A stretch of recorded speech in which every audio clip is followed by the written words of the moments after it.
possibilités, proposées au territoire, et après, effectivement, en fonction des réactions du territoire, parce qu'il y a des tracés qui ont été refusés totalement par le public, par les habitants du territoire, et c'est des tracés qui ont été évacués, que ce soit au niveau de la Gardiole ou que ce soit au niveau des plaines de l'Aude.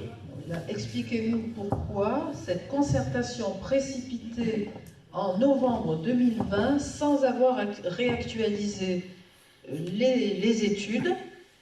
Pourquoi ça ne pouvait pas attendre d'avoir les études réactualisées? Pourquoi cette précipitation à faire cette concertation sans que les citoyens soient au courant, malgré des flyers, etc., que personne n'a eu dans sa boîte aux lettres? Donc on ne peut pas dire qu'il y a eu information des citoyens et qu'il y a eu réelle concertation.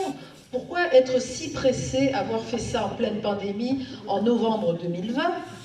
En plus avec un dossier, et c'est dit dans toutes les pages de l'autorité environnementale, où il demande des explications à ça, explications à ça, explications à ça, réactualisation, etc.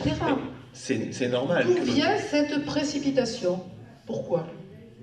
Il n'y a pas de précipitation. On nous a demandé de réinstruire le dossier pour le passer à enquête publique en fin d'année 2021. Donc on a proposé... C'est un passage en force. On n'a pas les études, mais il faut qu'on ait l'enquête publique avant la fin de l'année.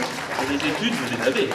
Non, elles ne sont pas actualisées. On ne tenait pas compte du réchauffement climatique, on ne tenait pas compte de l'empreinte carbone sur les études que l'on a qui datent de 2012 ou 2014.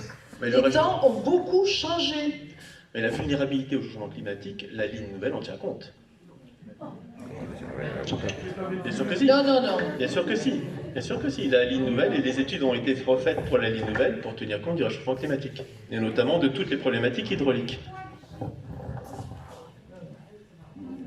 Enfin, il suffit de lire déjà le document de l'autorité environnementale. Le document de l'autorité environnementale fait part et souligne effectivement les problèmes du changement climatique pour la ligne actuelle, pas pour la ligne nouvelle.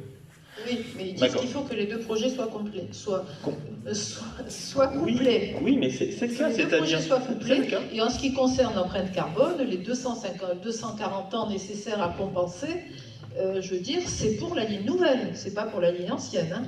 Oui, c'est un peu compliqué à expliquer, c'est des scénarios, effectivement, non, mais c'est parce que tous ces calculs de compensation et de bilan carbone sont faits avec des scénarios effectivement donnés par l'État, des critères économiques, qui intègrent aujourd'hui la stratégie nationale bas carbone et donc une... Donc c'est pas exact ce qu'ils ont écrit là. Si, bien sûr que si, c'est exact.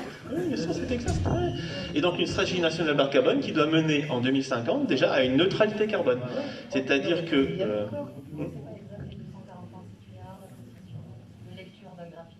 D'accord. Bon, en plus. C'est une erreur. C'est une erreur de lecture d'un graphique.